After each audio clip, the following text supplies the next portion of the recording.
Hello, my name is Jacqueline Pollauf, and today I wanted to talk about an aspect of harp repair, laying a harp on its side. Now with a pedal harp, many types of repair actually take place at the base of the harp, and in order to access that, you need to move the harp from its usual vertical position to a horizontal position. And many people, if they've never done that before, are understandably enough, quite daunted by the idea. So I'm going to show you a couple of different ways of putting your harp on its side. And I'm not going to be showing any types of repair today. It will simply just be this first preparatory step. Anytime you're moving a harp around like this, you want to be aware of three things. One is that you want to protect the wood from getting scratched.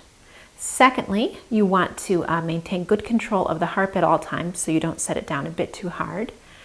And three is that once you have the harp in position, you want to make sure it's really stable so that it's not going to move anywhere unexpectedly.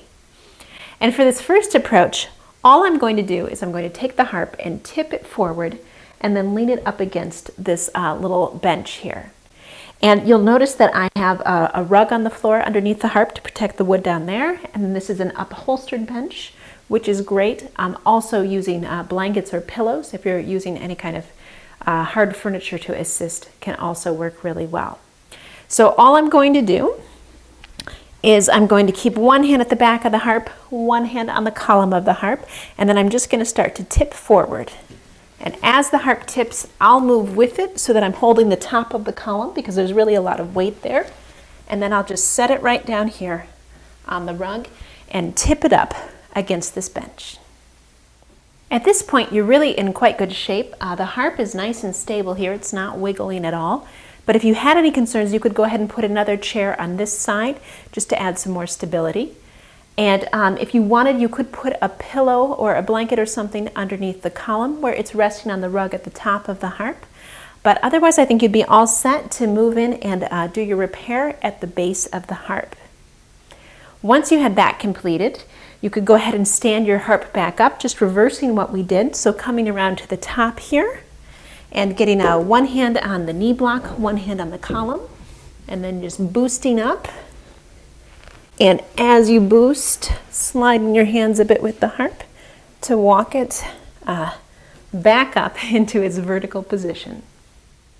For this next approach, I'm again going to put the harp on the floor. As you can see, I have my rug with a couple of pillows on it to protect the harp. But the big difference between this and the approach that I just showed you is that rather than keeping the harp on its column and just tipping forward, I'm first going to rotate the harp and then lay it down on the back side of the harp.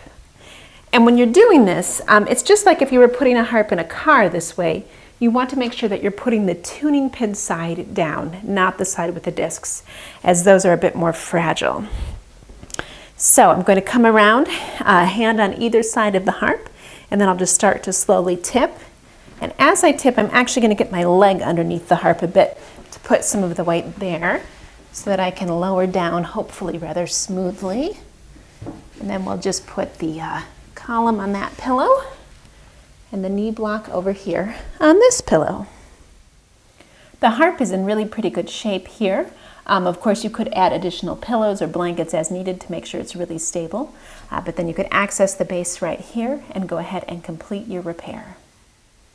In order to stand your harp back up, I would just come around here to the top, put a hand on either side, and lift straight up. Before I show you one last approach, I did want to mention a couple of modifications. One is that if you're strong enough, you can just pick the harp up and turn the whole thing on its side. You don't have to tip it the way that I've been doing. Personally, I've never been strong enough to do that, but I like to think that has more to do with my rather short height than my strength, although probably I'm just deluding myself. Another approach that I would highly recommend, especially if you've never put a harp on its side before, is to have a second person help you. That can really be very useful. A lot of times you can divide up and each take a side of the harp, or one person takes the top and one person takes the bottom. So if you have a second person around, that's great. And then lastly, I'm showing all of this, I'm demonstrating with my full-size pedal harp. So if your harp is a little bit smaller, a lot of this will be slightly easier, so that can be a welcome thing to note. So for our third and final approach today, I'm going to tip the harp on its back side, the same way I just did for the second approach. But rather than putting the harp on the floor, I'm going to put the top of the harp on this bench here, and then I'm going to slide this piano bench underneath the base of the harp. So the harp will be suspended across the two benches.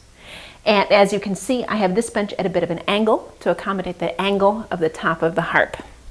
So I'm just going to come around as usual, hand on the column, hand around the back side of the harp, and then I'll start to tip and put my leg underneath for some added support, and then rest the top of the harp on the bench like so. Then I'm going to come around and boost up the base of the harp, and my assistant is going to slide the piano bench underneath. So there we go, the third approach.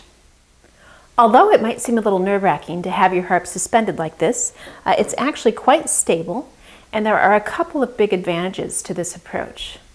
One is that when you tip, you don't have to tip as far, so it's a bit easier to get the harp nestled there in the bench than to go all the way down to the floor. The other really big advantage is that then when you're doing your repair here at the base of the harp, it's boosted up, and especially depending on your age, you might find it a lot easier to just sit behind the harp and work on the pedals or whatever you're doing, rather than having to be crouched on the floor with your harp also on the floor. I'd also keep in mind that with this or any approach, you can use whatever furniture you happen to have. This bench and this piano bench are just what I had handy and that were also upholstered, so they worked well. But you could use a couch, you could use an upholstered chair or a couple of regular chairs with some blankets. You could put one chair under the column, one chair under the knee block. That would work. So there's all kinds of options for what you use in terms of furniture. But of course, just keeping in mind that you want it to be something soft so as not to scratch the harp. And now we'll go ahead and reverse everything. So I'm going to give the harp a boost and just slide this piano bench out of the way, like so. And then I'll set the base down, come around here, and go ahead and stand the harp up.